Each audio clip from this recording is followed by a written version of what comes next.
Forced into a loveless marriage, she never expected the cold doctor to reveal a gesture capable of changing everything. If you enjoy love stories and romance, subscribe to this channel and leave your comment. We post videos like this every day. Continue reading. The smell of disinfectant and the echo of hurried footsteps through the corridors of Boston General Hospital had always been familiar to Emily. Since childhood, she had run through these same corridors looking for her grandfather, Dr. William Anderson, the most respected cardiologist in Boston. But on that cold, rainy March morning, for the first time in her 24 years, she walked through those corridors knowing she would never find him there again. The hospital chapel was full. Medical colleagues, nurses, patients he had saved throughout 4 decades of his career, all there to say goodbye to the man who had dedicated his life to caring for other hearts, while his own silently deteriorated from heart failure that he himself had diagnosed, but preferred to hide from Emily until his final days. Emily held tightly to Jessica's arm, her best friend since their first year of medical school. Tears ran slowly down her pale face as she listened to the tributes. Dr. Anderson wasn't just her grandfather. He was her entire world. Her parents died in a car accident when she was only 8, and since then he had raised her, taught her to ride a bicycle, helped her with homework, and held her hand on her first day of medical school. He was so proud. "Of you graduating this year," Jessica whispered in her ear, as the priest spoke about Dr. Anderson's generosity and dedication. Emily just nodded, unable to speak. How would she finish her final year of medical school without him? How would she pay the remaining tuition? How would she maintain the Beacon Hill apartment that had been her home since childhood? After the burial at Mount Auburn Cemetery, Emily returned to the empty apartment. Every corner held a memory. The leather armchair where he read medical journals every night, the dining table where they shared meals, and she told him about her, hospital rotations, the study filled with books and diplomas where he helped her prepare for difficult exams.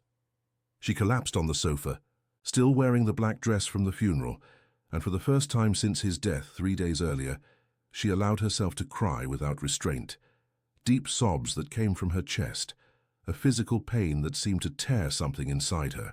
She cried until she fell asleep right there, exhausted from the grief and sleepless nights caring for him in his final days. The next morning, the phone woke her. It was Dr. Robert Matthews, the family attorney for more than 20 years. "Emily, my dear, I know this is a difficult time, but we need to discuss your grandfather's will. When can you come to the office?" 2 hours later, Emily was seated in the black leather chair in the elegant office on Newbury Street, her eyes still swollen from crying.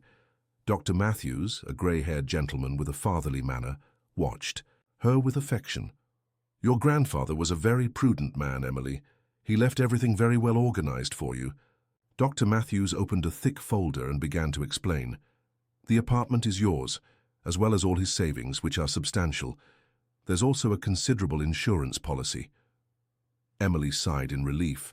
At least she wouldn't have to worry about money for the next few months of medical school. "But," Dr. Matthews made a significant pause, "there's a special clause that your grandfather insisted on including." Emily's heart raced. She knew her grandfather. She knew he always had his eccentricities, but the attorney's solemn tone made her apprehensive. To have access to the full inheritance, you must marry before turning 25, which will be in 8 months, to a man of impeccable reputation, whom your grandfather has already personally chosen. Emily remained silent for several long seconds, processing what she had just heard. Then, in an instinctive reaction, she began to laugh, a hysterical laugh, mixed with tears. "This is a joke, isn't it?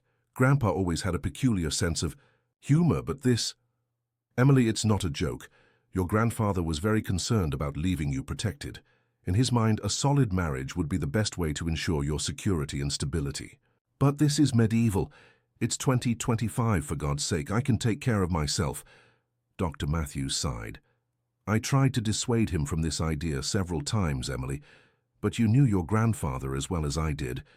When he decided something, it was impossible to change his mind." Emily completed, her voice lower now. "And if I don't accept, then you'll receive only a basic monthly allowance for your essential needs until you turn 30, enough to survive, but not to maintain your current lifestyle, and certainly not enough to cover the costs of private medical school. Emily felt the world spin.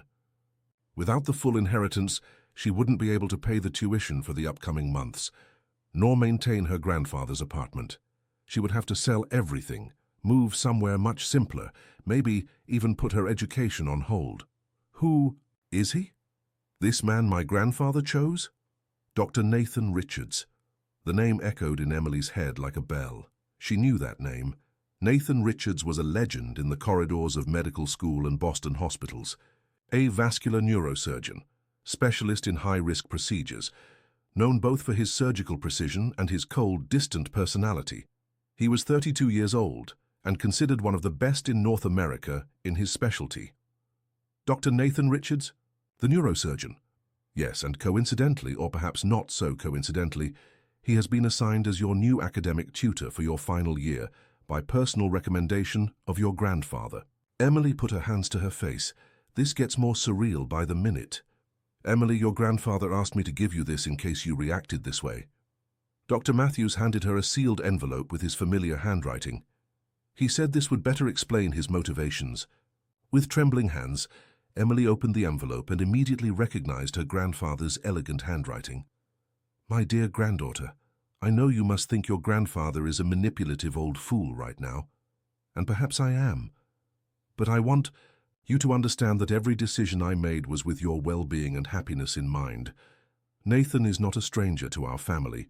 He was my intern 10 years ago, brilliant and dedicated, but carried a sadness in his eyes that I recognized.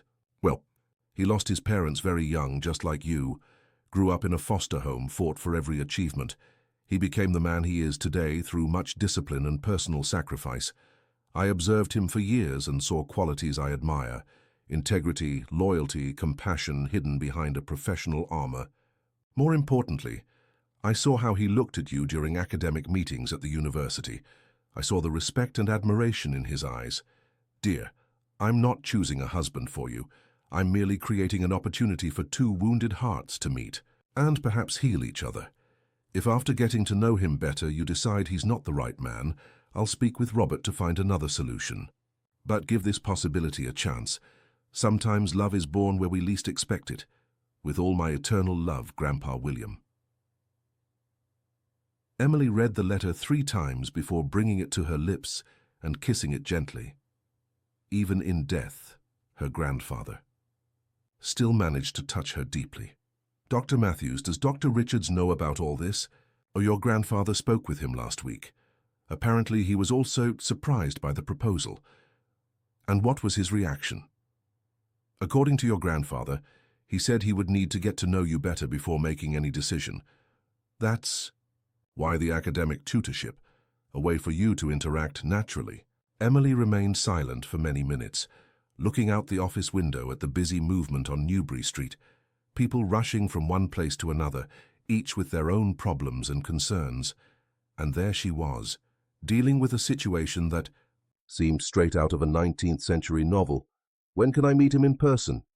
He expects you tomorrow at 8 in the morning at Boston General.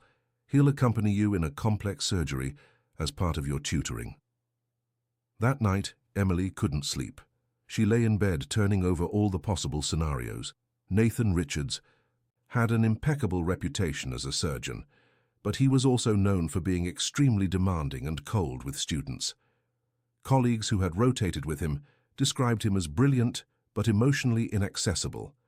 What would it be like to marry someone like that, even if it was just a marriage of convenience? On the other hand, her options were limited. Without the inheritance, she would have to abandon her grandfather's apartment, full of precious memories, and probably put her education on hold when she was so close to graduating. It would be the end of all the dreams she had built with her grandfather. The next morning, Emily dressed with more care than usual. She chose a navy blue blazer over a white blouse and black pants, elegant but not flashy. She tied her brown hair in a discreet bun and used only a little mascara and light lipstick. She wanted to make a good impression, but didn't want to look like she was dressing for a date. Boston General Hospital was bustling with activity that Monday morning. Emily knew every corridor, every elevator, but she had never been to the 8th floor, where the neurosurgery operating room was located. The environment was even more aseptic and silent than the rest of the hospital. She found Nathan in the surgical preparation room. Even with his back turned, wearing the hospital's blue uniform, she recognized him immediately.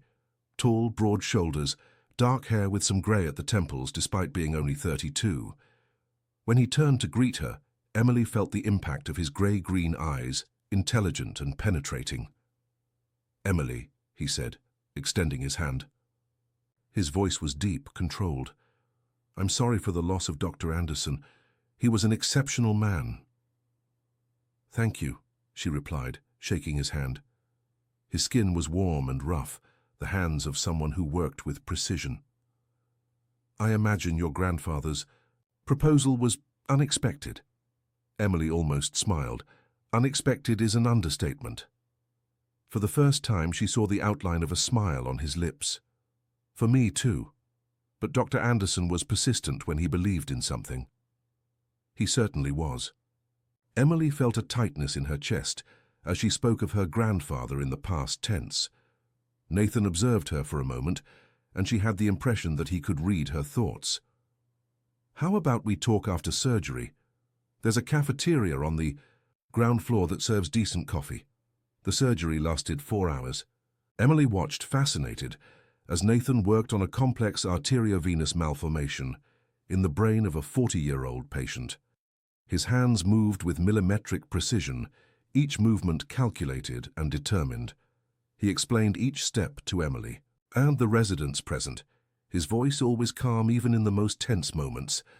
Emily admired not only his technical competence, but also the way he treated the team. Demanding, yes, but respectful.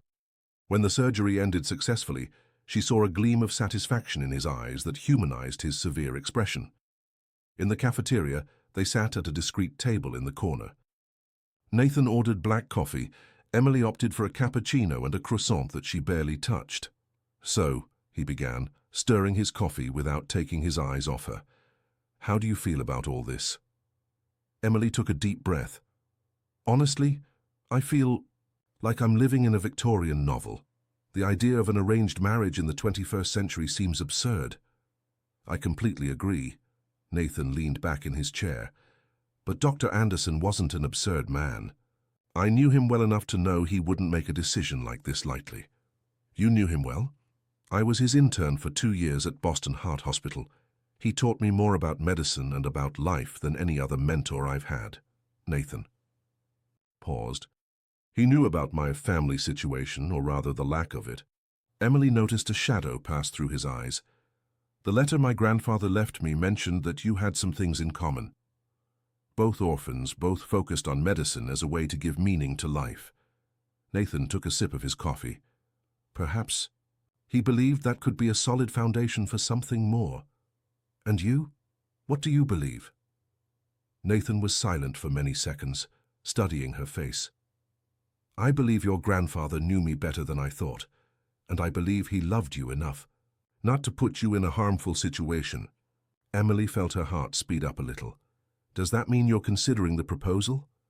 "I am." His answer was direct, without beating around the bush. "But with clear conditions." "What kind of conditions?" Nathan leaned forward, coming closer to her. "A strictly formal marriage. No romantic or physical expectations. You would maintain your independence, I would maintain mine. It would be a mutually beneficial agreement. You obtain your inheritance and maintain stability. Well, maybe it's time I have some kind of personal stability too." Emily blinked several times. "You're talking about a paper marriage." "Exactly. Minimum duration of 1 year to satisfy the requirements of the will. After that, we could reassess the situation." The proposal was so pragmatic, so devoid of emotion, that Emily felt strangely relieved and disappointed at the same time. "And where would we live?" "I have a house in Cambridge, large enough for us to have complete privacy, separate bedrooms, separate routines." Emily absent-mindedly stirred the now cold cappuccino. "Seems like you've thought of everything." "I'm a surgeon." "Emily, I never enter an operating room without having planned each stage of the procedure." She almost laughed at the comparison. "And I'm the patient in this analogy. This time he really smiled, completely transforming his expression. Perhaps we're both the surgeons in this case. Emily looked at his hands, holding the coffee cup. Hands that saved lives every day. Hands that could wear a wedding ring just as a professional accessory. Can I think about it? Of course, but don't take too long. You need to complete the necessary documentation in the next few months. How long do you need to decide? Nathan observed her intently. I've already decided. The question is whether you accept the terms. Emily felt a shiver run down her spine. There was something in the way he looked at her that suggested perhaps this paper marriage might not be as simple as he was describing. I'll give you my answer in a week, she said, rising from the table. Nathan stood as well, always the gentleman. Emily, he said as she was already walking away, come what may, I promise I'll always treat you with respect. That night, Emily called Jessica and told her everything. Her friend listened in silence, making only small exclamations of surprise. Wow, your grandfather really didn't do things halfway, Jessica said when Emily finished. And are you going to accept? I don't know, Jess. It's all so strange, so artificial. But think about it, Em. You marry on paper, solve your financial situation, finish medical school, and then see what happens. It's not like it's forever. What if he's a psychopath? What if he's one of those controlling men? From what you described, he seems more controlled than controlling, and all the doctors I know speak of him with great respect. Emily sighed. I don't know anything about relationships, Jess. I've never had a serious boyfriend, never lived with anyone. How am I going to live with a stranger? Well, but you guys aren't going to have a real relationship. It'll be like having a very polite roommate. In the days that followed, Emily couldn't stop thinking about the proposal. At medical school, during hospital shifts, alone at home, the image of Nathan and his carefully chosen words wouldn't leave her head. She made some discreet inquiries. She asked colleagues and professors about him, always casually. The opinions were unanimous. Exemplary professional, dedicated, upright, but extremely reserved.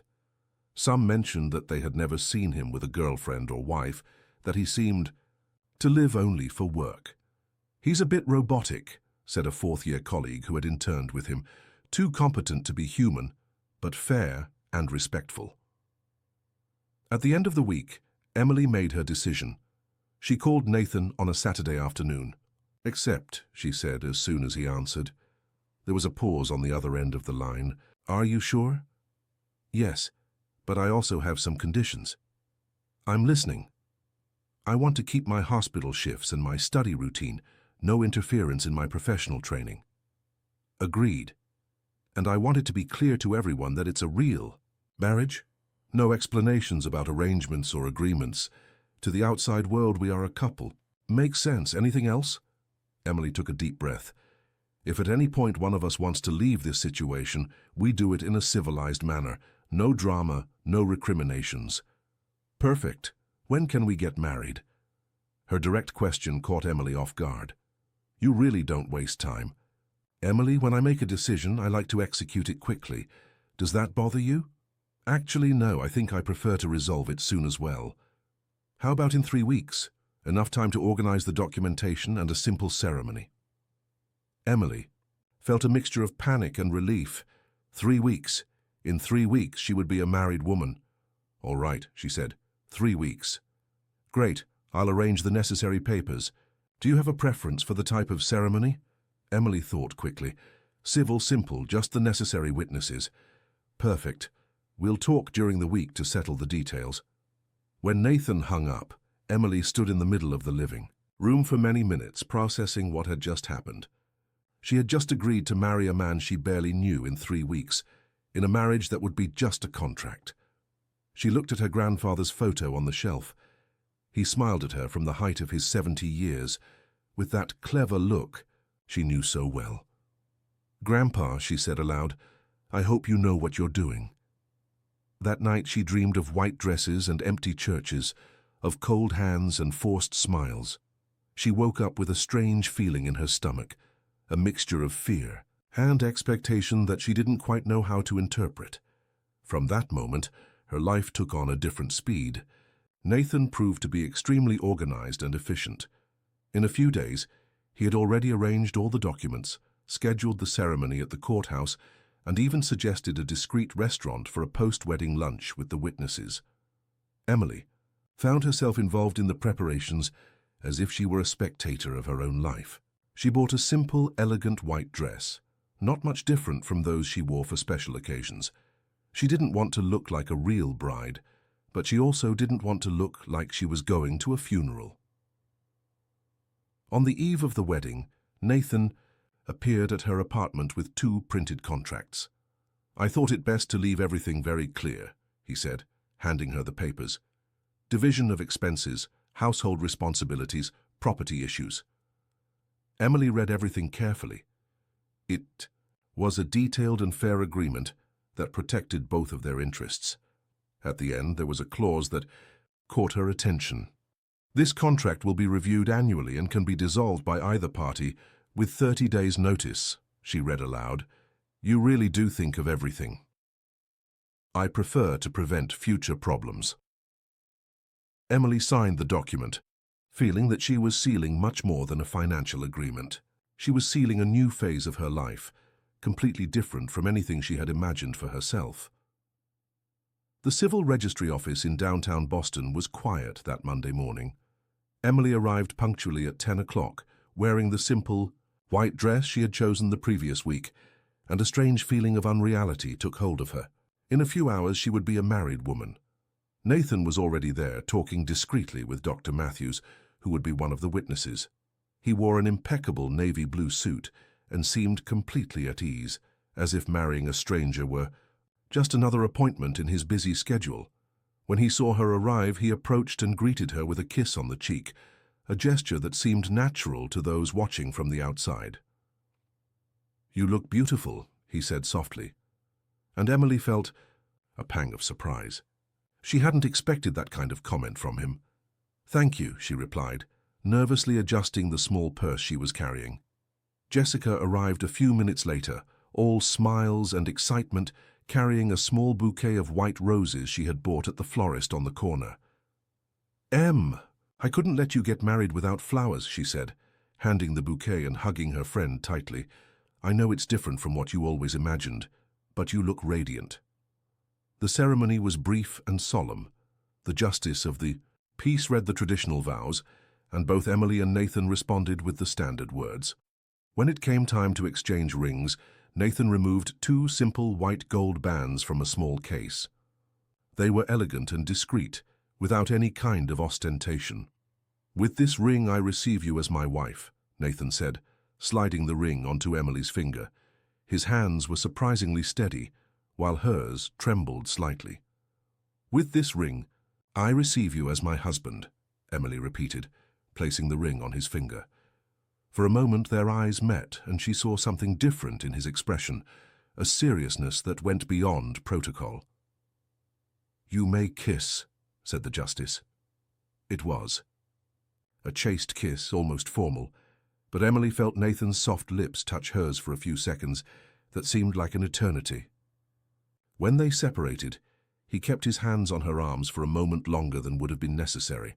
"Congratulations, Dr. and Dr. Richards," said Dr. Matthews, embracing both.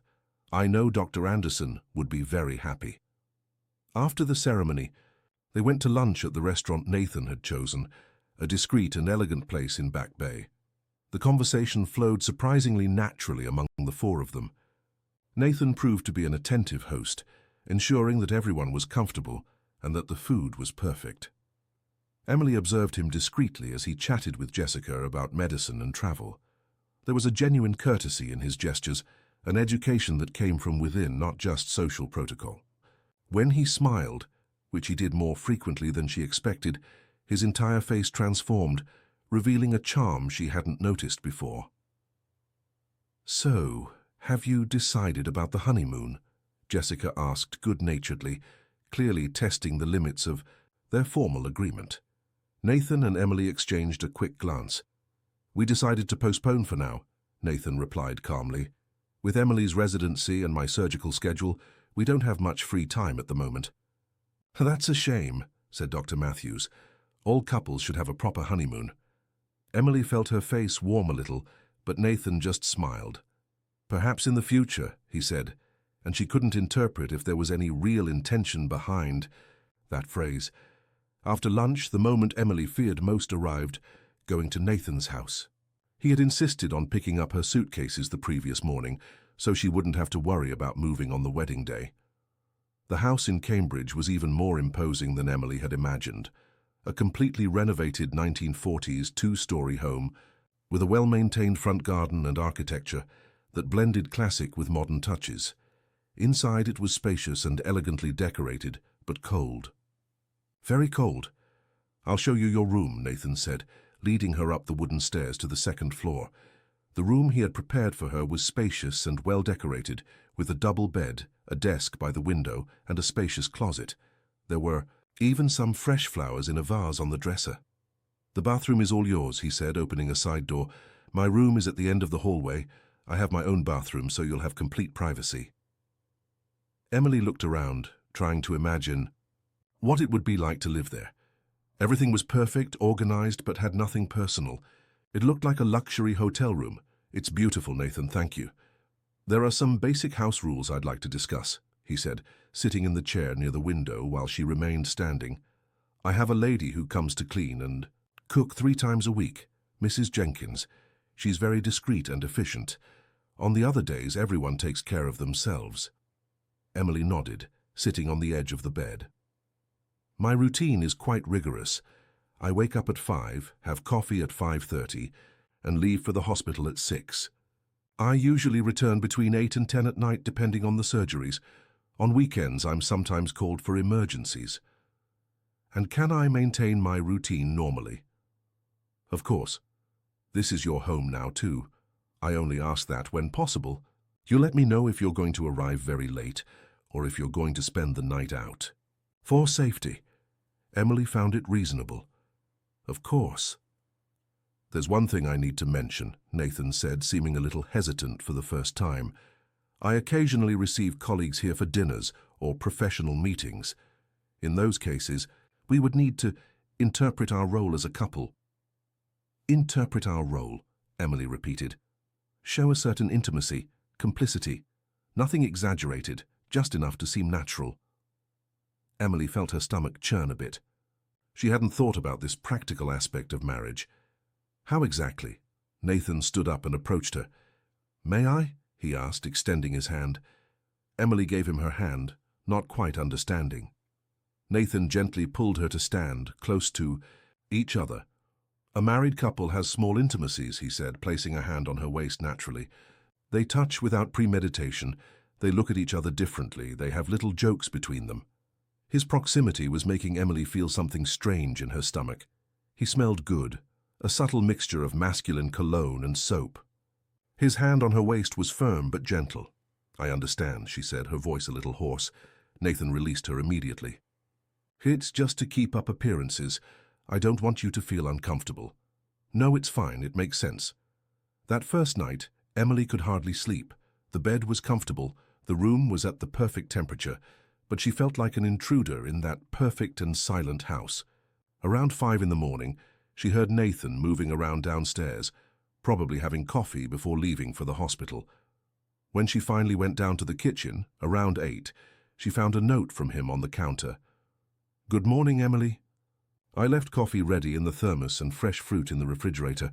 Good luck on your first day as Mrs. Richards. Nathan." Emily smiled despite herself. It was a thoughtful gesture, even if it was protocol. The first days were strange and silent. They rarely saw each other, as both of their schedules were completely mismatched. Nathan left very early and returned late, while Emily was immersed in final shifts and preparation for end-of-course exams. When they did meet, usually during dinner on the few days when both were home, the conversation was polite but formal. Nathan would ask about her studies. She would ask about his surgeries. They exchanged practical information about the house routine. Nothing too personal. Emily began to notice small details about him through the traces he left around the house. He read a lot. There were always technical books scattered around the living room, but also some novels that surprised her. He liked classical music, which played softly when he was home. He was extremely organized and clean, almost obsessively so. Nathan, in turn, began to notice things about Emily. She left small cups of tea around the house, always forgot to turn off the lights when leaving a room, and had the habit of talking to herself when studying. Sometimes he heard her laughing at something she was reading, a sound that brought a different life to that always silent house. The first break in the formality between them happened on a Thursday night. Emily was in the living room studying for a neurology exam, surrounded by books and notes spread across the sofa. Nathan arrived from the hospital around 10, visibly tired after a long surgery. "How was the surgery?" she asked, looking up from her books. "Complicated brain tumor in a difficult location. Lasted 8 hours." Emily saw the exhaustion in his eyes. "Have you had dinner?" "Didn't have time." Without thinking too much, she closed the book and stood up. "I'll heat up the dinner Mrs. Jenkins left. You need to eat something." Nathan watched her heading to the kitchen, slightly surprised. "You don't need to." "Nathan, you're dead tired. Sit there and relax a bit."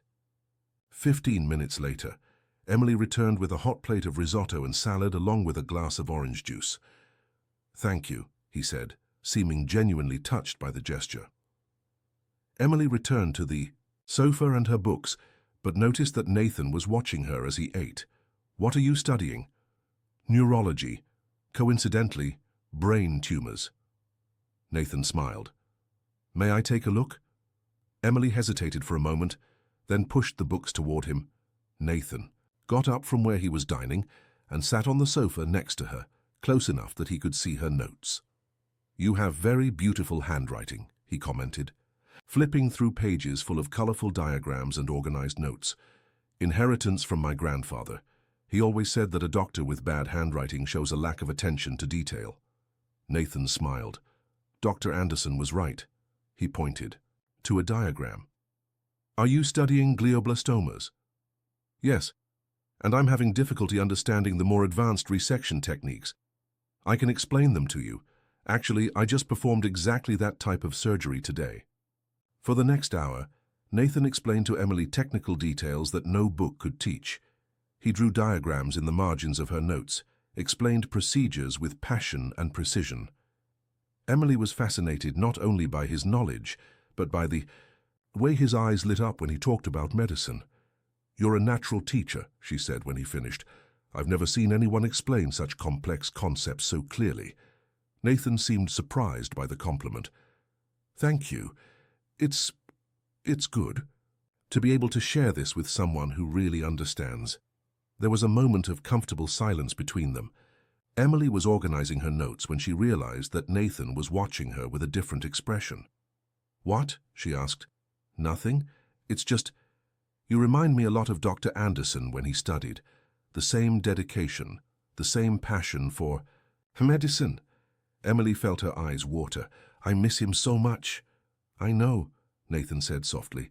"He would be very proud of you." That night, for the first time since she had moved in, Emily slept well. From that day, something subtly changed between them. Nathan began to arrive home earlier when possible, and often found Emily studying in the living room. Gradually, these study sessions became a routine. He helped her with complex cases. She questioned him about techniques she had read about in recent articles. Emily began to cook sometimes, especially when she knew Nathan had had a particularly difficult day. She discovered that he had simple preferences. He liked home-cooked food, had a special weakness for desserts, and enjoyed a good red wine on weekends. Nathan, in turn, began to notice the little things that made Emily happy. She loved fresh flowers, so he began to bring small arrangements from the florist near the hospital. She always forgot to buy decaffeinated coffee, which she preferred at night, so he started including it on the shopping list. They were small, gestures almost imperceptible, but they began to create a routine of mutual care that neither of them had planned. The first real test of their partnership came 3 weeks after the wedding. Nathan informed her that he would be having dinner at home with some important colleagues, including the head of the neurosurgery department and their wives. "Would you mind playing the role of hostess?" he asked during breakfast. Emily felt a chill in her stomach. "Nathan, I don't know if I'm prepared for this." I don't know anything about receiving important people. Nathan approached her in the kitchen. Emily, you're intelligent, educated, and charming. You just need to be yourself. What if they realize our marriage is just a facade? Nathan hesitated for a moment, then placed his hands on her shoulders. They won't realize it. We already have a natural intimacy. Have you noticed? Emily looked at him, confused. What do you mean? You touch my arm when you're talking to me. I instinctively move closer to you when I'm explaining something. You smile differently when you talk to me now. They're small things, but natural. Emily realized he was right. In recent days, they had developed their own body language. Small gestures of intimacy that arose spontaneously. Do you think we can convince them? Nathan smiled, and this time it was a different smile, warmer. I'm sure of it. The dinner was a surprising success. Emily revealed herself to be a natural hostess, conversing easily on various subjects, making everyone feel comfortable. Nathan watched her with genuine admiration, and several times she caught a look of pride in his eyes. When the guests commented on how they seemed like a perfect couple, Nathan put his arm around Emily's waist so naturally that she almost forgot. It was just a performance. It was 10 years waiting for the right woman, Nathan said, looking at Emily in a way that made her heart race. Worth every day of waiting. Emily returned the look, and for a moment she completely forgot there were other people in the room. There was something in the way Nathan looked at her that seemed very real. After the guests left, they stayed tidying the living room in silence. Emily was putting away the last dishes in the kitchen when Nathan approached. You were perfect today, he said. Thank you. It wasn't as difficult as I imagined, Emily replied. Your colleagues are interesting people. Nathan came closer, standing very near to her. Emily, he said, his voice lower, can I ask you a personal question? Her heart raced. Of course. Have you ever regretted it? Accepting this situation? Emily studied him for many seconds. In those days living with him, she had discovered a very different man from the cold image she initially had. Nathan was gentle, attentive, intelligent, and when he allowed himself to relax, had a subtle sense of humor that she adored. No, she answered honestly. And you? Nathan shook his head. I haven't either. He hesitated as if he was going to say something more, but held back. What were you going to say? Emily asked. Nathan observed her intensely. I was going to say that this has been much easier than I imagined. Living with you, I mean. Emily felt her face warm. For me, too. They stood there, close to each other in the silent kitchen, and Emily had the impression that something important was happening between them. But Nathan stepped back. We'd better get some rest. Tomorrow we have a long day ahead. That night, Emily lay awake, thinking about the strange sensation that had taken hold of her when Nathan was close. Something was changing between them, something that wasn't in the contract they had signed. The following week, Emily noticed that Nathan was more present, more attentive to her details. When she mentioned she had a headache after a long shift, he appeared with a painkiller and a cup of chamomile tea. When she commented that she missed hearing piano, he suggested they go to a concert on the weekend. Emily, in turn, began to pay more attention to his moods. She learned to identify when he had had a particularly difficult day at the hospital by the small tensions in his face. She began to leave little surprises for him. A sweet she knew he liked, an interesting article she had read, small flowers from the garden on his desk. One night, while they were having dinner together, something that had become a pleasant routine, when both were at home, Nathan asked a question that caught Emily off guard. Emily, can I know why you never married before? I mean, for real. Emily stopped eating, surprised by the personal question. It's a long story. We have time. Emily took a deep breath. I think I never had time or emotional space for serious relationships. Taking care of my grandfather, especially in recent years when his health began to decline, consumed a lot of my energy. And then, well, I always thought I would find someone naturally, you know. I never forced situations. Nathan nodded, understanding. And you? Why did you never marry? She returned the question. Nathan was silent for a moment. Honestly, I think I never learned to connect emotionally with people. Growing up in foster care, Then the competitiveness of medical school, the constant pressure of residency. I simply closed off that part of myself. And does that bother you? Nathan looked directly into her eyes. It used to. Lately, less so. Emily felt her heart speed up. Why? Nathan hesitated, as if he were fighting with himself. Because living with you has shown me that maybe I'm not as emotionally limited as I thought. The silence that followed was loaded with meaning. Emily could hear her own heart beating. There was something in the air between them, a different tension, more intense. Nathan, she began, but didn't know what to say. He abruptly stood up. I'm sorry, I shouldn't have said that. Our agreement is clear. Wait, Emily stood up too. You don't need to apologize. Nathan stopped but didn't turn to look at her. Emily, I don't want to complicate things between us. And if I say things are already complicated? She said softly. Nathan turned slowly. There was a vulnerability in his eyes that Emily had never seen before. What are you saying? Emily approached him, her heart beating hard. I'm saying that I'm also feeling that things have changed between us, and that maybe this isn't necessarily bad. Nathan looked at her for many seconds, as if trying to decipher if she was being sincere. Emily, are you sure about what you're saying? Because once we cross this line what? She asked, taking another step toward him. Once we cross this line, there's no going back. And I don't know if I'm prepared for that. Emily saw the fear in his eyes and understood. Nathan had built emotional walls so high and for so long that the idea of tearing them down terrified him. Nathan, she said softly, placing her hand on his face, nobody is asking you to tear down all the walls at once, but maybe we can open a small door. Nathan closed his eyes and leaned his face against her hand. You don't know what you're asking. Then explain it to me. Nathan opened his eyes and looked at her with an intensity that made Emily tremble. If I allow myself to feel this, if I allow myself to really get close to you, I won't want to go back, and that terrifies me, because I don't know how to love someone, Emily. I don't know how to be what you deserve.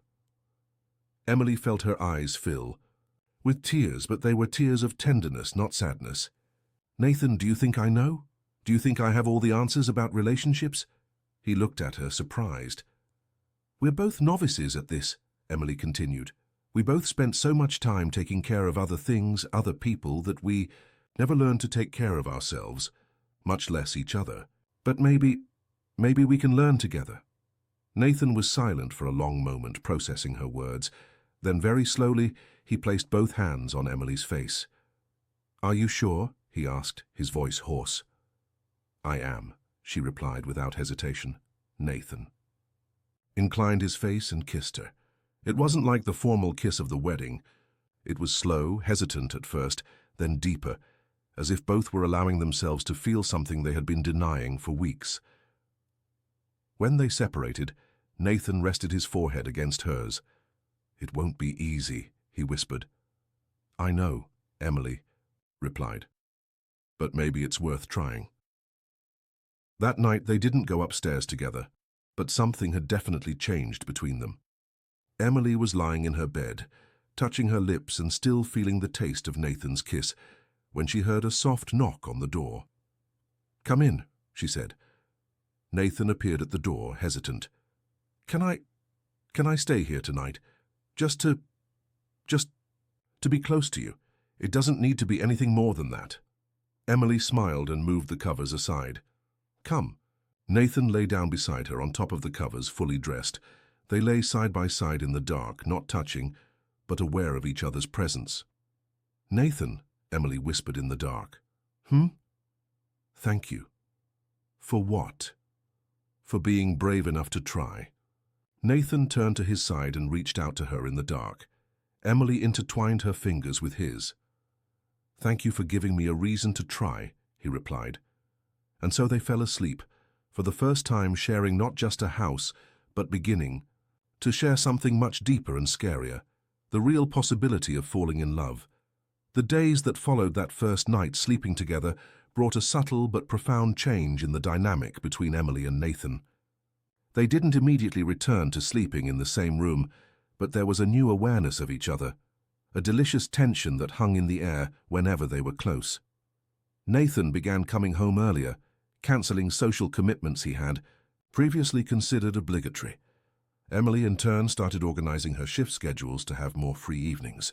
Both pretended these changes were coincidental, but they knew they were reorganizing their lives to create more opportunities to be together. Meals together became sacred rituals.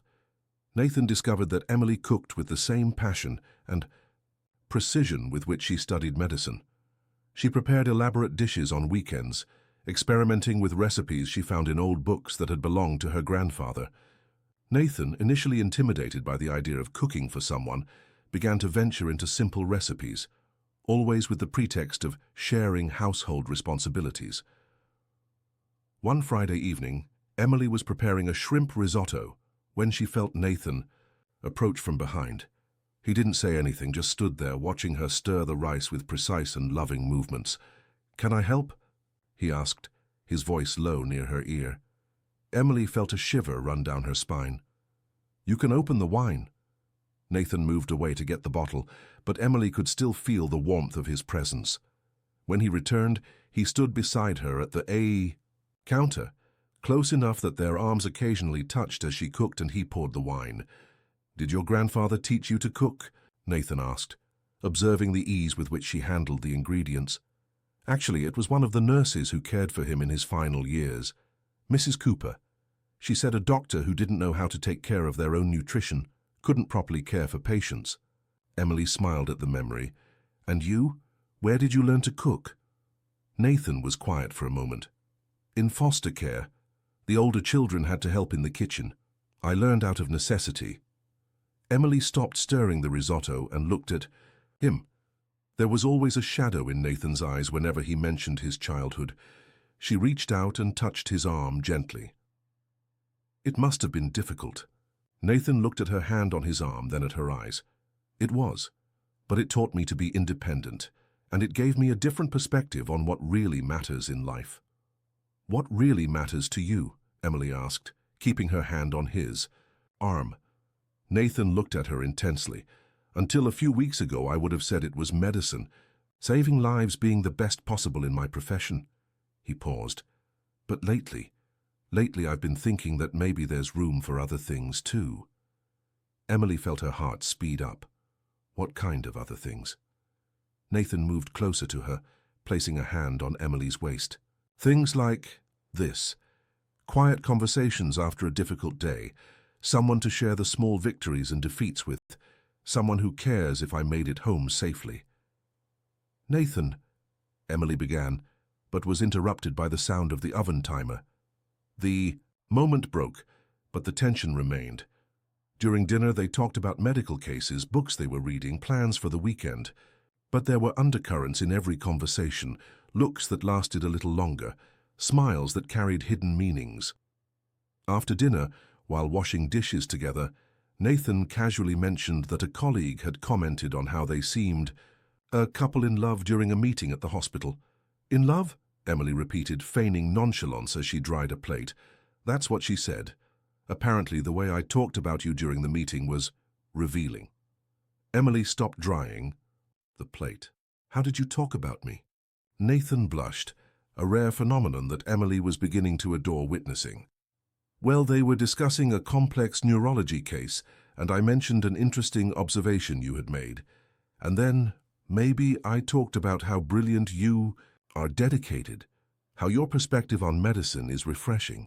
"Nathan," Emily interrupted, smiling, "were you complimenting me in front of your colleagues?" He blushed even more. It was involuntary. Emily laughed, a sound that Nathan was beginning to consider his favorite in the entire world. "That's very cute." "Cute isn't exactly the image I want to project at the hospital," Nathan grumbled, but he was smiling. Emily moved closer to him, putting the plate aside. "Don't worry. Your secret is safe with me, Dr. Richards." The joke died on her lips when she realized how Nathan was looking at her. There was something different in his eyes, an intensity that made the air between them seem charged with electricity. "Emily," he said, his voice hoarse. "Yes?" Nathan placed his hands on her face, delicately. "I want to kiss you. For real. This time." "Then kiss me," she whispered. The kiss was different from the first, more urgent, deeper, loaded with weeks of accumulated tension. Emily felt her legs grow weak when Nathan pulled her closer, one of his hands getting lost in her hair. When they finally separated, both were breathing heavily. "This changes everything," Nathan said, resting his forehead against hers. "I know," Emily replied. "Do you still want to stop?" Nathan looked at her for long seconds, as if memorizing every detail of her face. "No, I definitely don't want to stop."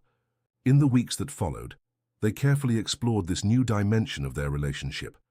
They were no longer just cordial cohabitants or partners in a formal agreement. There was a growing intimacy between them, made of small moments stolen between shifts and surgeries. Nathan began leaving little notes for Emily when he left very early. "Good morning, beautiful. There's fresh coffee and croissants in the kitchen. Good luck on today's exam." Emily reciprocated with text messages during the day. "How was today's surgery? I'm making your favorite dessert for dinner." They began watching movies together, on the living room sofa, always sitting close, sometimes with Emily leaning on Nathan's shoulder. He discovered that she loved old movies, especially Hollywood classics from the 40s and 50s. She discovered that he had a secret weakness for nature documentaries. One night, while watching Casablanca for the third time, Emily insisted it was impossible to get tired of the film. Nathan commented, "You know what impresses me most about this movie?" "What?" Emily asked, adjusting herself better against his chest. "How love can completely change a person's perspective on life. Rick goes from cynical and bitter to someone willing to sacrifice his own happiness for the greater good." Emily raised her head to look at him. "Do you identify with Rick?" Nathan smiled. "Maybe a little. At least with the part about the cynical and bitter man who finds a reason to change." "And what would be your reason?" Emily asked, although she already knew the answer. Nathan ran his fingers through her hair. "I think you already know." It was moments like these that Emily came to treasure, the gradual discovery of the man behind the professional facade. Nathan had a subtle and intelligent sense of humor, a vast culture that went far beyond medicine, and a genuine gentleness that he carefully hid from the world. Emily, in turn, revealed herself to Nathan in ways that surprised her. In his presence, she allowed herself to be more vulnerable, more spontaneous.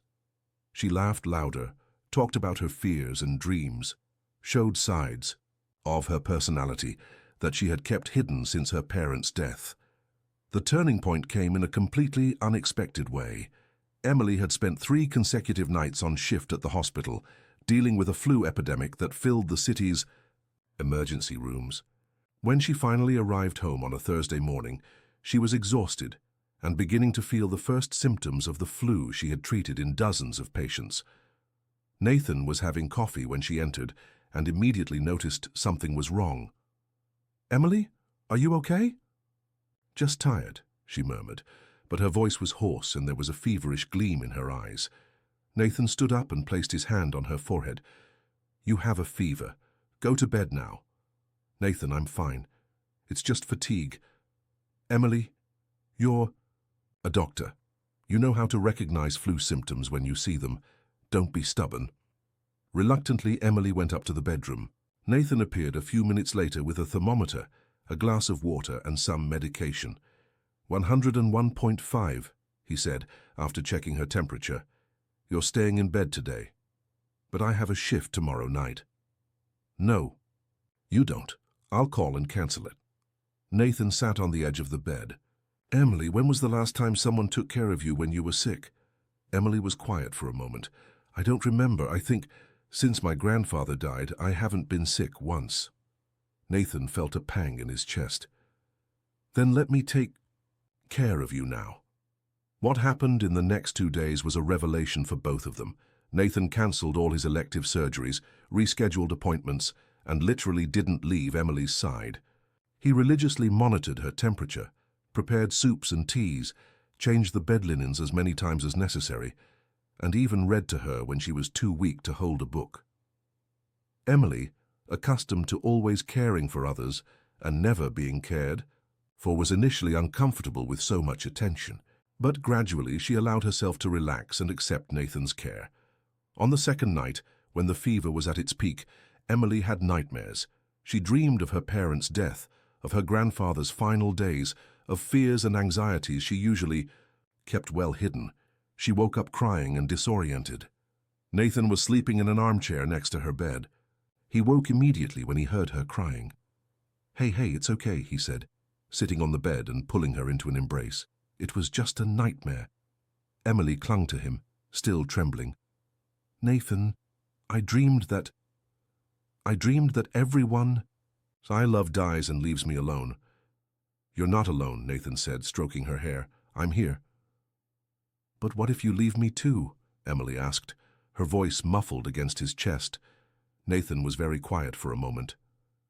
Then, with a voice that Emily had never heard before, full of raw emotion, he said, "Emily, I won't leave you, not if you don't want me to go." Emily raised her face to look at him. Even in the dim light of the room, she could see the absolute sincerity in his eyes. "Do you promise?" "I promise," Nathan said, kissing her forehead. "Now try to sleep, I'm here." Emily fell asleep in his arms, and Nathan stayed awake all night, watching her sleep and processing the magnitude of what he had just promised. For the first time in his life, he had emotionally committed himself to someone in a complete and irrevocable way. The next morning, Emily woke up feeling much better. The fever had broken during the night, and she was lucid and had an appetite, for the first time in days. "Good morning, Sleeping Beauty," Nathan said, entering the room with a breakfast tray. Emily smiled, and Nathan thought he had never seen anything more beautiful than that smile, still a little weak, but genuinely happy. "You took care of me all night," she said, more a statement than a question. "It was the least I could do." Emily sat up in bed, taking the cup of tea he offered. "Nathan, no one ever— I didn't expect—" "What?" "I didn't expect that anyone could care for me this way, with such dedication, tenderness." Nathan sat on the edge of the bed close to her. "Emily, you take care of everyone around you. Your patients, your colleagues, you even took care of me before we became close. It was time someone took care of you." Emily put the cup aside and looked at him with an expression that made Nathan's heart race. "Nathan," she said softly, "I think I'm falling in love with you." The words fell between them like a confession and a revelation. Nathan was very quiet, processing what she had just said. "Emily, you don't need to say anything now," she quickly interrupted. "I just needed you to know these last few days the way you took care of me, how you cancelled everything to stay with me. I realize that what I feel for you goes far beyond gratitude or companionship." Nathan looked at her for long seconds. Then, very slowly, he placed his hand on her face. "I'm falling in love with you too," he said, his voice hoarse with emotion. "Actually, I think I've been in love for weeks. I was just afraid to admit it." Emily felt her eyes fill with tears, but they were tears of happiness.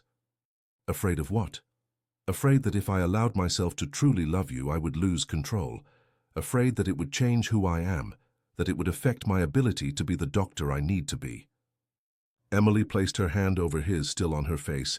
"And now I realize that loving you doesn't diminish me, it completes me." Nathan leaned in and kissed her, and this time it was different from all the other kisses.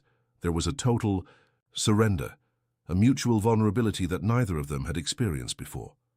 When they separated, Emily pulled Nathan to lie beside her on the bed. "Stay with me," she whispered. "For the rest of the morning, for the rest of the day, just stay with me." Nathan lay down beside her, pulling her into his arms. "Forever, if you want." They spent the rest of the day in bed, not making love, but discovering each other in a deeper and more intimate way.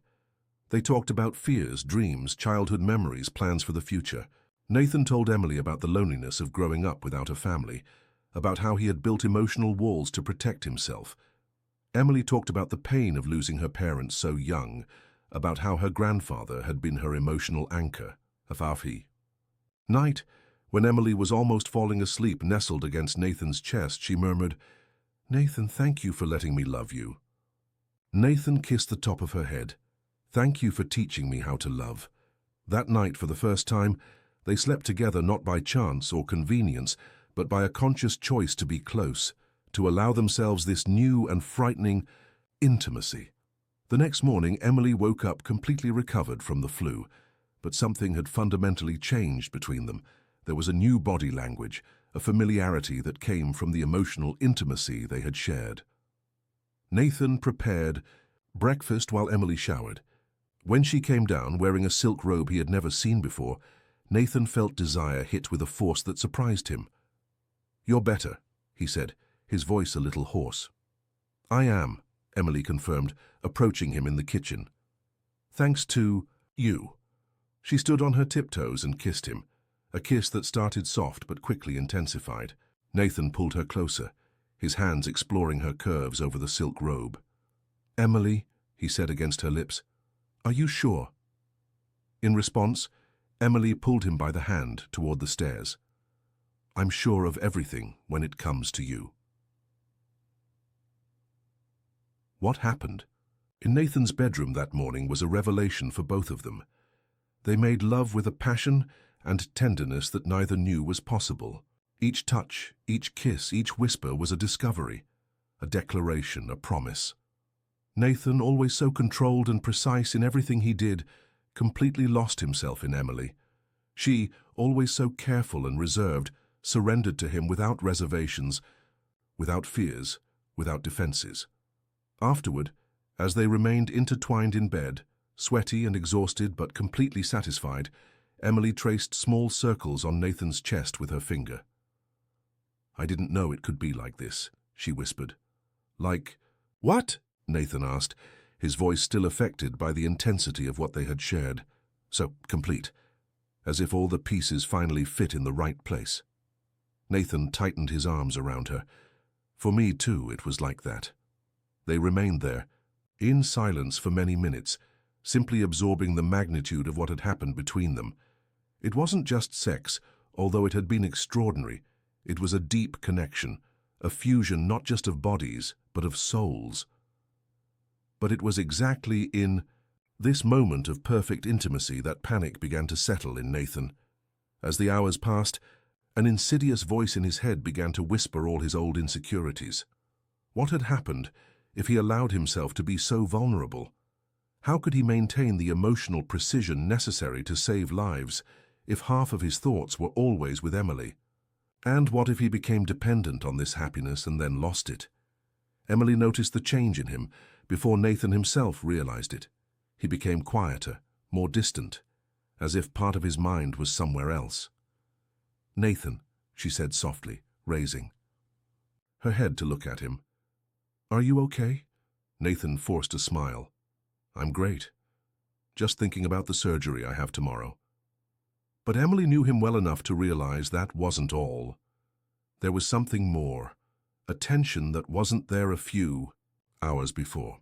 In the days that followed, Nathan began to subtly pull away. Not in an obvious way. He was still affectionate, still kissed her when he arrived and left home. They still had dinner together when possible. But there was a new distance, a control that didn't exist before. Emily tried to ignore it initially, believing that perhaps it was just his need to process the new intimacy between them. But when Nathan began arriving later and later at home, accepting extra surgeries he could have refused, and avoiding talking about what had happened between them, she knew something was wrong. The inevitable confrontation happened on a Friday night. Nathan arrived home at 11, after having left at 6 in the morning. Emily was waiting for him in the living room, still awake despite being exhausted. "We need to talk," she said when he entered. Nathan stopped in the middle of the living room, and Emily could see the tension in his shoulders. "Emily, it's late. Can we talk tomorrow?" "No. Now." Emily stood up from the sofa. "Nathan, what's happening? Why are you pulling away from me?" "I'm not pulling away. I just had an intense week at the hospital." Don't lie to me, Emily said, her voice firmer. We both know this has nothing to do with the hospital. It has to do with what happened between us. Nathan was quiet for many seconds. Then, with a voice that Emily barely recognized, he said, "Maybe we rushed things." Emily felt as if she had been punched in the stomach. "What do you mean by that?" Nathan turned away, unable to look her in the eyes. "I mean that maybe we unnecessarily complicated something that was working well." "Working well?" Emily repeated, her voice rising. "Nathan, you told me you were in love with me, and I said that in a moment of emotional intensity. Maybe it wasn't the most sensible thing to do." Emily was silent for a moment, processing what he was saying. Then, with a dangerously calm voice, she asked, "Are you trying to tell me that you don't feel anything for me?" Nathan finally turned to look at her, and Emily saw the pain in his eyes, a pain that completely contradicted his words. "I'm trying to say that maybe we should go back to the original agreement. It was simpler, clearer. Safer, you mean?" Emily said, and there was a hardness in her voice that Nathan had never heard before. "Maybe." Emily looked at him for many seconds, and Nathan saw the exact moment when she understood what was really happening. "You're afraid," she said. "You're terrified because for the first time in your life you allowed yourself to be vulnerable, and now you want to run back to your emotional comfort zone." Nathan didn't respond, but the tension in his jaw confirmed that she had hit the nail on the head. "Nathan, I understand this is scary. It's scary for me too, but running away isn't the solution."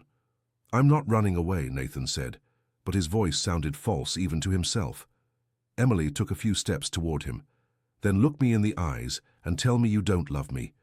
Tell me that what happened between us meant nothing to you." Nathan looked into her eyes for a moment, and Emily saw all the internal struggle reflected there. Then he looked away. "I can't do that," he admitted in a low voice. "Then why are you doing this to us?" Nathan ran his hands through his hair, a gesture of frustration that Emily knew well. "Because I'm afraid, Emily. I'm afraid that if I surrender completely to this, I'll lose control. I'm afraid that my work will be affected, that I won't be able to be the doctor I need to be. And you think pulling away from me will solve that?" "I don't know," Nathan exploded. "I don't know anything anymore, Emily. For the first time in my life, I don't have control over what I feel, and that terrifies me." Emily felt her heart break seeing the genuine anguish in his eyes, but she also felt a growing anger at the way he was handling the situation. "Nathan," she said, her voice softer now, "loving someone doesn't mean losing control. It means learning a different kind of control. It means choosing every day to be present for that person. And what if I don't know how to do that? Then we learn together. But you have to want to learn." Nathan was silent for many minutes. Then, with a broken voice, he said, "Emily, I need space. I need time to think." Emily felt tears burn her eyes, but she didn't let them fall. "How much space? How much time?" I don't know." Emily nodded slowly. "All right, Nathan. You want space? I'll give you all the space you need." She headed for the stairs but stopped on the first step. "I just want you to know that you're making a mistake. You're choosing fear over love, loneliness over connection, and one day when you realize this, it may be too late." Emily went up the stairs, and Nathan remained alone in the living room, listening to the sound of her bedroom door closing. He knew she was right. He knew he was being a coward, but he couldn't control the panic that took over him whenever he thought about surrendering completely to that love. The next morning, when Nathan came down for coffee, he found a suitcase in the living room and a letter on top of the kitchen table. "Nathan," the letter said in her familiar handwriting, "you said you need space, and I will respect that. But I won't stay here waiting for you to decide whether or not you want to love me. I'll be staying at Jessica's for a while. When you know what you really want, come find me. But know that I won't wait forever, Emily." Nathan crumpled the letter in his hands, a different kind of panic, worse, taking hold of him. For the first time, he understood the difference between fear of love and fear of losing love. But it was already too late. Emily had left, and He was alone again in his silent house, surrounded by the ghosts of all the happy moments he had destroyed because of his own fear. The weeks that followed Emily's departure were the darkest of Nathan's life. The Cambridge house, which for a few months had transformed into a home full of life and laughter, returned to the sepulchral silence of before.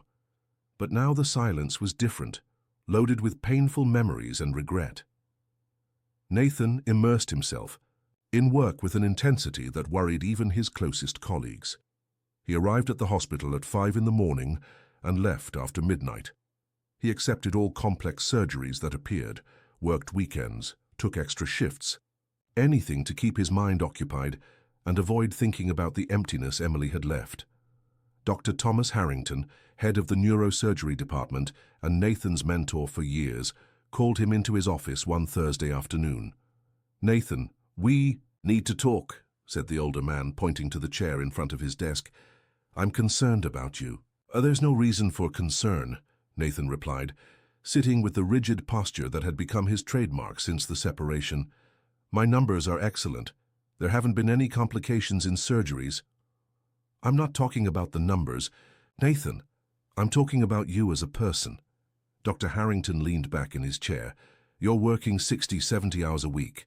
You don't go out for lunch, don't accept social invitations, and frankly, you look like a ghost." Nathan avoided his mentor's penetrating gaze. "I'm just focused on work." "This isn't focus, it's escape. And where is your wife? I haven't seen her around here in weeks." The question hit Nathan like a punch to the stomach. "Emily is busy with her own studies." Dr. Harrington studied him for many seconds. "Nathan, you're like a son to me, and I know a broken heart when I see one." Nathan remained silent, fighting against the emotion that threatened to overflow. "Do you want to talk about it?" Dr. Harrington asked gently. "There's nothing to talk about," Nathan lied. "Everything is under control."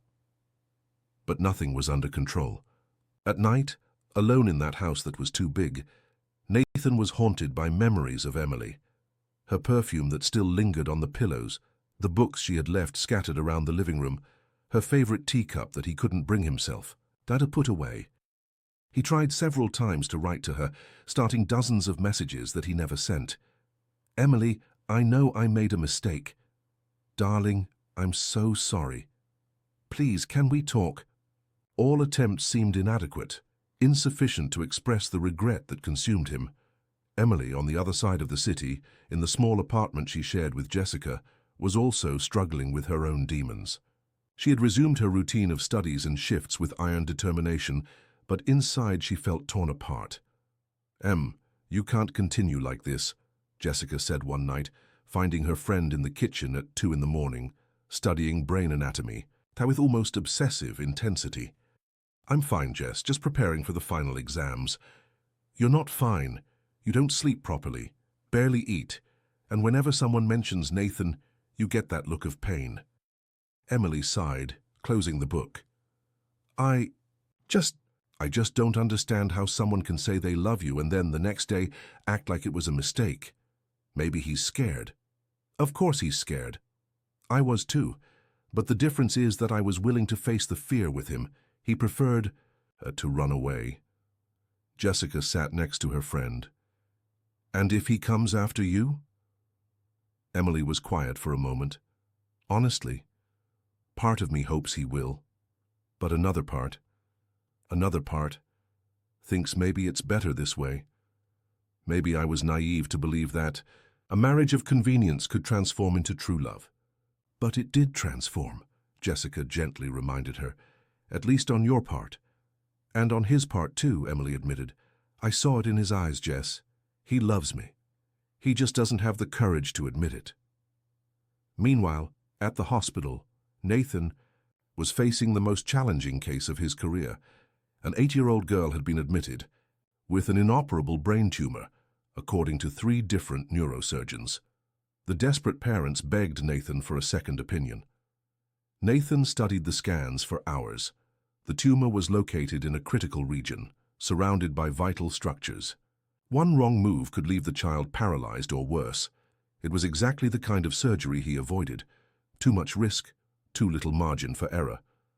But looking at the girl sleeping in the hospital bed, Nathan saw Emily, saw the vulnerability, the absolute trust, the hope that someone would protect her, and for the first time in weeks he felt something beyond pain and regret.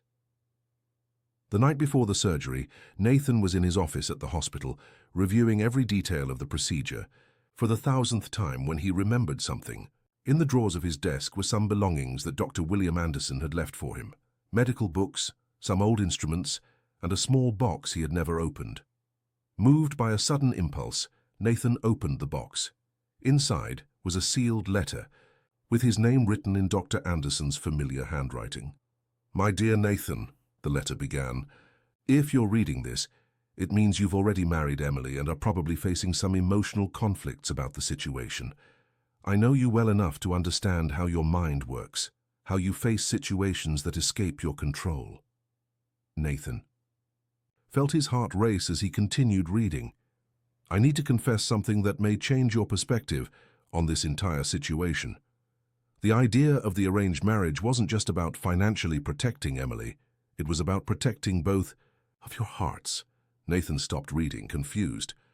What did Dr. Anderson mean by that? "Nathan, do you remember the monthly academic meetings we had at the university?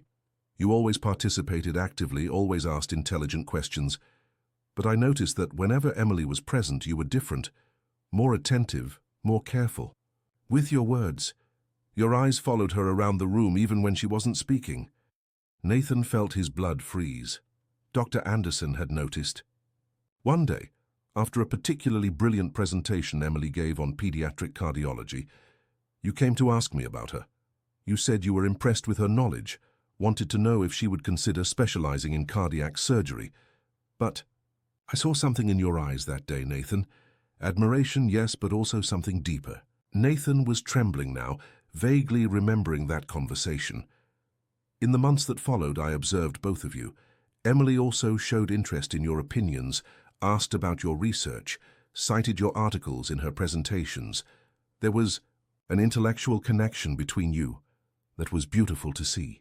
But you were both so focused on your careers, so cautious with relationships, that you would never have taken the first step alone." Nathan put the letter down for a moment, processing the words.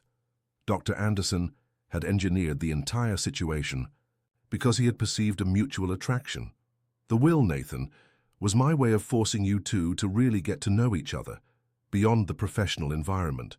I knew that if Emily needed to marry out of necessity, she would choose someone safe, reliable. And I knew that you, despite all your fears about relationships, would never refuse a request from me." Nathan continued reading with increasingly moist eyes. "I'm not forcing a marriage, my dear friend. I'm merely creating an opportunity for two hearts that already admired each other to have the chance to fully discover each other. If, after really getting to know each other, you decide there is no love between you, then you'll go separate ways with my blessing. But I suspect that won't be the case." The letter continued. "Nathan, I know your difficult childhood taught you to distrust vulnerability, but I also know that you have an extraordinarily generous heart, capable of loving deeply. Emily needs that love, and you need the light she brings. Don't let fear steal the happiness you both deserve. Sometimes, the greatest act of courage isn't saving lives in the operating room. It's opening your heart to someone and trusting that they will treat it with care." Nathan finished reading the letter with tears streaming down his face. Dr. Anderson had seen what even he himself hadn't perceived at the time, that his admiration for Emily had been born long before the marriage, long before any formal agreement. That dawn, alone in his office, Nathan finally understood the magnitude of his mistake. He hadn't fallen in love with Emily by chance or convenience. He had fallen in love with her because, deep down, he had loved her for a long time, and now he had lost everything because of his own fear. The 8-year-old girl's surgery began at 6 in the morning and lasted 12 hours. It was the most complex and delicate procedure Nathan had performed in his entire career. For hours, he worked with millimetric precision, removing the tumor cell by cell, preserving each vital function. But something was different in this surgery. Throughout the procedure, Nathan thought of Emily, thought of how she inspired him to be better, more human, Thought of how her presence made him feel complete, not divided. Thought of how loving someone hadn't weakened him. It had given purpose to every movement of his hands. When the surgery was successfully completed, Nathan left the operating room with a mental clarity he hadn't felt in weeks. He knew exactly what he needed to do. Emily was finishing her shift at Boston General when she received a call from Jessica. You need to come home now." "Why? What happened?" "Nathan is here." Emily's heart raced. "What is he doing there?" "He's been waiting for you for 3 hours. Said he won't leave until he talks to you." Emily felt a mixture of anger, hope, and fear. "Jess, I don't know if I'm ready for this." You won't know if you don't try," and from the look on his face, he has a lot to say. 40 minutes later, Emily found Nathan sitting on the small sofa in the living room, holding a box in his hands. He was visibly nervous, with disheveled hair and deep dark circles under his eyes. "Nathan," she said, stopping at the entrance to the living room. He stood up immediately. "Emily, thank you for coming. Jessica said you've been here for 3 hours. I would have been here as long as necessary." Emily crossed her arms, maintaining physical and emotional distance. "What do you want, Nathan?" Nathan took a deep breath. "I want to tell you about a letter your grandfather left for me, and I want to explain why I was the biggest coward in the world." Over the next hour, Nathan told Emily about Dr. Anderson's letter, about the surgery that had changed his perspective, about the weeks of suffering and regret he had experienced. "Your grandfather knew, Emily. He knew that I already felt something for you long before we got married. He wasn't forcing a marriage. He was giving us an opportunity to discover what already existed between us." Emily listened to everything in silence, trying to process the information. "And why are you telling me this now?" Nathan knelt on the floor in front of her, opening the box he was holding. Inside was a ring different from the simple band she had worn. This one had a delicate solitaire diamond, elegant but not ostentatious. "Because I want to start over," he said, his voice breaking. "I want to do this right this time. Emily Anderson, not because your grandfather wanted it, not because of inheritances or contracts, but because I love you more than I ever imagined it was possible to love someone. Will you marry me? For real? This time?" Emily felt tears burn her eyes, but her voice was firm when she answered. "Stand up, Nathan." He stood up, confused and clearly expecting a different answer. "If you think you can show up here after weeks, with a pretty ring and a touching story, and I'm just going to forget everything that happened, you're mistaken." Nathan felt his heart sink. "Emily, let me finish," she interrupted. "You hurt me, Nathan, deeply. You told me you loved me, made me believe we were building something real, and then ran away at the first sign that things were getting truly serious." Nathan nodded, knowing he deserved every word. "So if you really want to start over, it will be on my terms. No immediate marriage, no living together. We're going to date for real, like 2 normal people. You'll have to win me back, Nathan. Day after day, with actions, not just words." Nathan felt a cautious hope born in his chest. "What else?" "Therapy. You and I separately and together. Because if we're going to try to build something real, we're going to do it right. We're going to work on our fears, our insecurities, our communication." Nathan nodded immediately. "I agree with everything." Emily studied him for many seconds. "And if at any point you feel like running away again, you come to me. We talk. We work together. No unilateral decisions based on fear." "I promise," Nathan said with absolute sincerity. Emily extended her hand. "Then give me that ring." Nathan placed the ring on her finger, but this time it wasn't a formal or protocol gesture. It was a symbol of a new beginning, of a different and deeper promise. "But to be clear," Emily said, admiring the ring, "this time I won't accept emotional crumbs. If you're in completely." Nathan smiled for the first time in weeks, a true smile that transformed his entire face. "I'm in completely, for the rest of my life, if you'll let me." The months that followed were of conscious and careful reconstruction. Nathan and Emily began dating for real, Romantic dinners, walks in the park, weekends discovering Boston together. They did individual and couples therapy, working on deep issues about abandonment, fear of intimacy, and communication. Nathan learned to talk about his feelings in real time, instead of keeping them until they turned into panic. Emily learned to express her needs clearly, without expecting him to guess them. 6 months later, on a December night, as they walked through Boston Common after a classical music concert, Nathan stopped under a tree illuminated by Christmas lights. "Emily," he said, holding her hands, "I know I've already asked you to marry me once, but can I ask you again, now that we are different people, that we've learned how to love properly?" Emily smiled, kissing him softly. "Yes, Nathan. Now, yes." The wedding took place on a spring morning, in a small but meaningful ceremony. This time it wasn't a contract or an agreement. It was a celebration of love built consciously day by day. The vows they wrote were different from anything that had been said in the first ceremony. Nathan promised not only to love Emily, but to choose her every day, even when it was difficult. Emily promised not only to be present, but to be his true partner in all aspects of life. They moved into a new house, chosen together, smaller than the Cambridge one, but full of light and warmth. Each room was decorated with objects that told their story, photos of trips they took while dating, books they read together, small objects they gave to each other. The domestic life they built was different from the first time. There were conflicts. Of course, discussions about money, about work, about family. But now they knew how to handle conflicts. They talked, negotiated, made concessions. When Nathan began to close off emotionally, Emily gently reminded him of his promises. When Emily became insecure about her place in his life, Nathan reassured her with concrete actions. 1 year after the real wedding, Nathan surprised Emily with an unusual proposal. "What if we renewed our vows every year?" he suggested one night, while they were having dinner at home. "What do you mean?" "I mean not a big ceremony, but on our wedding anniversary we could ask ourselves, do we still want to be married? Do we still choose each other?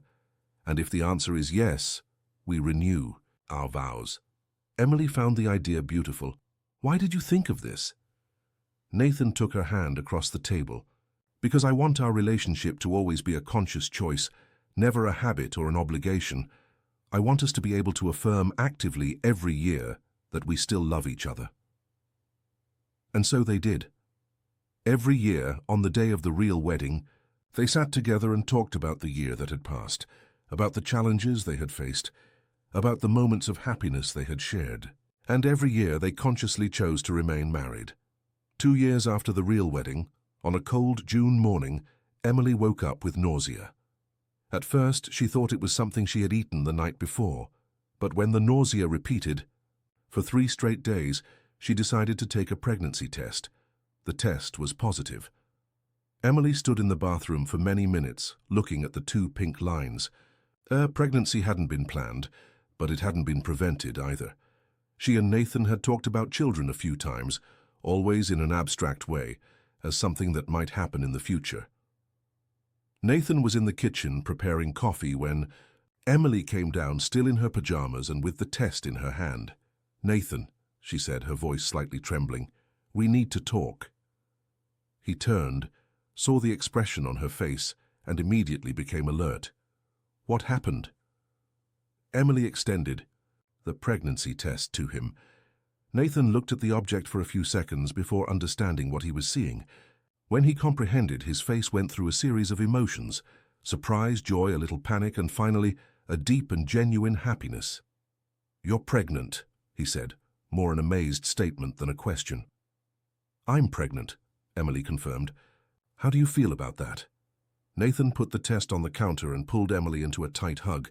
"I feel complete," he said against her hair. Terrified too, but mainly complete. Emily laughed, feeling tears stream down her face. "I'm terrified too. We don't know anything about being parents." "But we'll learn," Nathan said, pulling back slightly to look into her eyes. "Like we learned everything else, together." The pregnancy brought new dimensions to their relationship. Nathan became even more attentive and protective, but in a healthy way, not controlling. Emily discovered an inner strength she didn't know she possessed.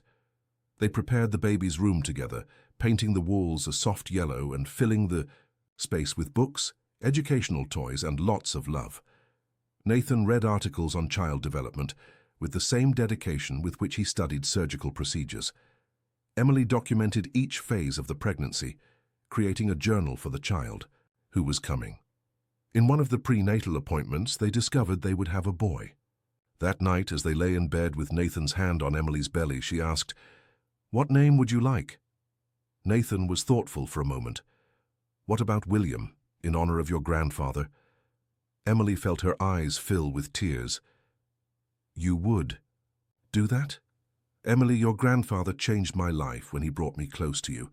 It would be an honor to give his name to our son." William Richards was born on a March morning, exactly 1 year after the date Dr. William Anderson had died. It was as if the universe were closing a circle, bringing new life to mark the legacy of the man who had brought Emily and Nathan together. Nathan attended the birth holding Emily's hand, crying unashamedly when he heard his son's first cry. When the baby was placed in his arms, he looked at that small being and felt a final transformation happen in his heart. "Thank you," he whispered to Emily, who was exhausted but radiant. "For what?" "For teaching me how to love, for giving me a family, for not giving up on me when I deserved for you to give up." Emily smiled, touching her husband's face. "Nathan, do you know what was the greatest gift my grandfather gave me?" "What?" "It wasn't the inheritance or financial security. It was you. It was putting us in each other's path." 6 months after William's birth, on a quiet night at home, Nathan found Emily in the living room nursing the baby while reading a medical book. "You know what impresses me most about you?" he said, sitting next to her on the sofa.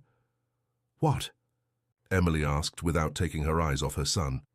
"How you manage to be a wonderful mother, a brilliant doctor, an incredible wife, and still find time to study for your specialization." Emily smiled. "It's all a matter of priorities and organization, and having a husband who does his part." Nathan kissed her forehead. "I love you, Emily Richards." "I love you too, Nathan Richards." That night, after putting William to sleep, they sat on the porch of their home looking at the stars.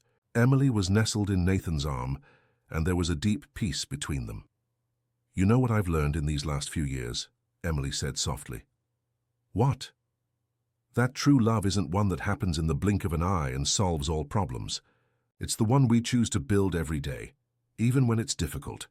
It's the one that grows through crises, that strengthens through conflicts resolved with honesty." Nathan tightened his arms around her, "and that sometimes it takes the wisdom of an old cardiologist to teach us that our hearts already knew the—" Emily laughed softly. "Grandpa knew what he was doing, didn't he?" "He did, he definitely did." Years later, when William was already a curious 5-year-old boy who loved playing doctor and asked if one day he could fix hearts like Grandpa William, Emily and Nathan looked back and saw the incredible journey they had traveled. They still renewed their vows every year, a tradition that became sacred to them. They still occasionally went to therapy when they felt they needed help navigating new challenges. They still fell in love with each other again, in each phase of life. The marriage that began as a cold, practical contract had transformed into a daily celebration of the improbable, the imperfect, the eternal. They had learned that true love isn't a destination that one reaches. It's a journey one chooses to travel, step by step, day after day, always together. And every night before falling asleep, Nathan still held Emily's hand in the dark and whispered, "Thank you for teaching me how to love." And Emily always replied, "Thank you for having the courage to learn." On the nightstand, in a simple frame, there was a photo of the three of them, Nathan, Emily, and little William, taken in the garden of the house on a Sunday morning. All smiling, genuinely happy, a real family built on the solid foundation of conscious love, chosen and cultivated every day. The story that began with tears of mourning and formal contracts had transformed into a celebration of life, love, and new beginnings. And every morning when they woke up side by side, Nathan and Emily knew they had found something more precious than any inheritance. They had found themselves, in each other, and together built a love that would last forever.